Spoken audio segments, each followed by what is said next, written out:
Assalamualaikum warahmatullahi wabarakatuh. Hai teman-teman, bagaimana kabar kalian? Sehat bukan? Tetap di rumah saja dan patuhi protokol kesehatan. Sebelumnya, perkenalkanlah saya Rindi Cahya Mustika Ayu dari Stupa SMP Negeri 1 Patikraja. Hari ini akan mendongeng sebuah cerita dari Kabupaten Banyumas dengan judul Batu Raden. Selamat mendengarkan. Dahulu kala ada sebuah kerajaan yang tentram dan damai berada di Jawa Tengah. Raja kerajaan tersebut sangat baik dan ia memiliki putri cantik jelita yang begitu dicintainya.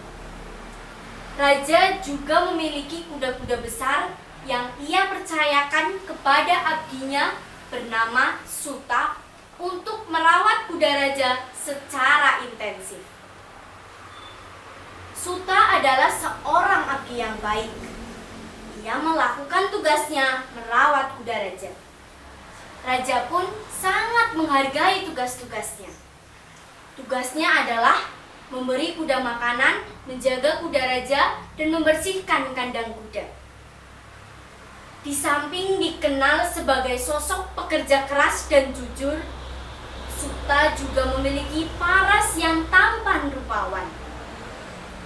Selama Suta bekerja di Kadipaten Kutaliman, Suta tidak pernah membuat masalah. Pada suatu hari, Suta berjalan-jalan untuk bersantai beberapa saat, hendak melepas lelah. Pada hari itu, udara sangat cerah. Burung-burung berkicau dengan riangnya. Suta berjalan-jalan mengelilingi area Kadipaten setelah seharian bekerja mengurus kuda adipati.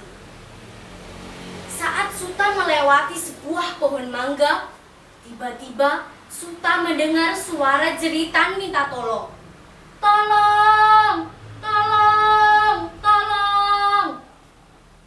Teman-teman, kira-kira siapa sosok perempuan yang minta tolong itu? Mari simak kisah selengkapnya. Suta bergegas mencari sumber teriakan tersebut. Ia mencari ke sana kemari. Akhirnya, ia menemukan seorang gadis di sana. Namun, ketika Suta menengok ke pohon mangga, ia terkejut melihat seekor ular yang sangat besar tengah berusaha memangsa perempuan itu. Sosok perempuan yang hampir dimangsa oleh ular sudah sangat nampak pucat pasi karena dililit ular besar itu. Tanpa pikir panjang, Suta bergegas mengeluarkan pedangnya dan langsung menyerang ular besar itu. Terjadilah pertarungan antara Suta dan ular raksasa itu. Beberapa kali Suta harus berkelit menghindari serangan ular. Setelah bersusah payah, akhirnya Suta berhasil menebas kepala ular besar itu. Sosok perempuan yang hampir dimangsa oleh ular jatuh tak sadarkan diri. Segera seorang inang pengasuh membawa sosok perempuan itu ke sisi pendopo. Saat Suta melihat wajah perempuan tersebut, terkejutlah ia.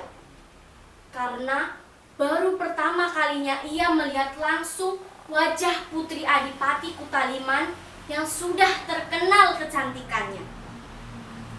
Setelah sadarkan diri, Putri Adipati Kutaliman segera mengucapkan terima kasih kepada Suta.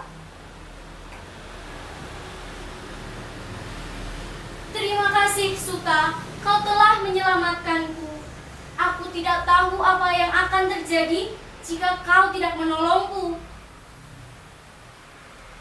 kata sang putri. Kemudian Suta pun menjawab dengan rasa penuh hormat. Tidak perlu berterima kasih, Putri.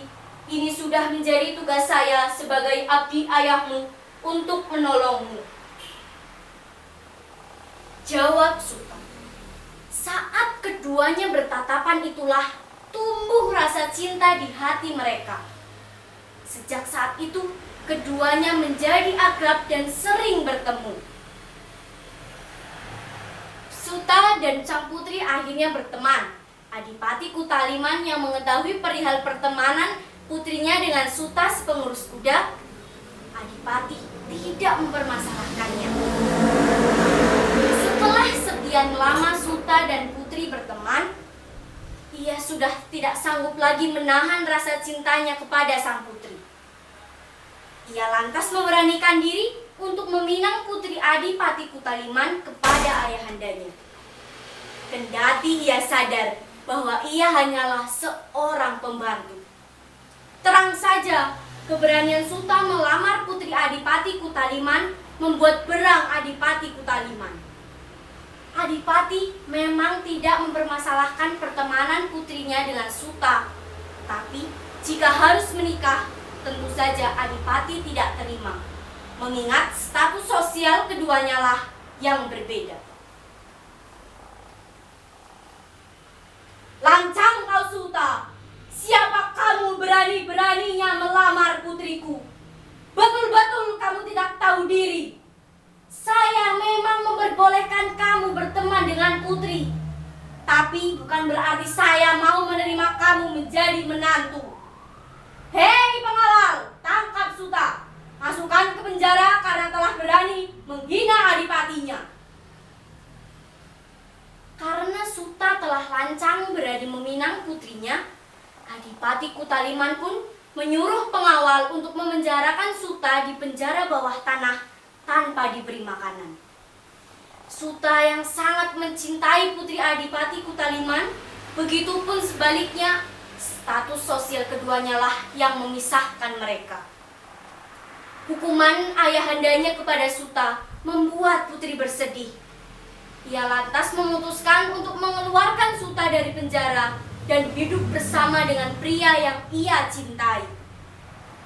Sebuah rencana dilaksanakan pada suatu malam. Putri Adipati Kutaliman menyuruh pembantu kepercayaannya untuk membebaskan Suta dari penjara. Sementara ia sendiri mengganti pakaiannya menggunakan pakaian rakyat jelata dan menunggu di salah satu sisi kadipaten. Pembantu Putri Adipati masuk ke penjara bawah tanah dengan membawa makanan untuk para penjaga. Tentu saja para penjaga tidak merasa curiga karena telah mengenal baik pembantu sang putri. Setelah para penjaga memakan makanannya, para penjaga pun tertidur pulas. Kesempatan ini dimanfaatkan oleh pembantu sang putri untuk mengeluarkan Suta dari penjara. Ia segera membawa Suta yang sudah terlihat sangat lemah menemui putri di salah satu sisi kadipaten. Kemudian Suta dan sang putri keluar dengan menunggang kuda menuju ke arah lereng Gunung Selamat. Putri memacu kudanya dan memberhentikannya di dekat sungai. Mereka berdua sangat menyukai tempat tersebut. Selain berhawa sejuk, pemandangannya sangat asri. Akhirnya, mereka menikah di sana dan membangun rumah tangga. Tempat di mana Suta dan sang putri berkeluarga dinamakan Batu Raden. Teman-teman, apakah kalian tahu apa arti dari kata Batu Raden? Batu Raden berasal dari dua kata, yaitu Batur yang berarti pembantu, sementara Raden yang berarti bangsawan. Saat ini, Batu Raden menjadi tempat pariwisata kebanggaan masyarakat Banyumas. Teman-teman, jangan lupa berkunjung ke tempat pariwisata Batu Raden. Demikian dongeng dari saya. Terima kasih. Wassalamualaikum warahmatullahi wabarakatuh.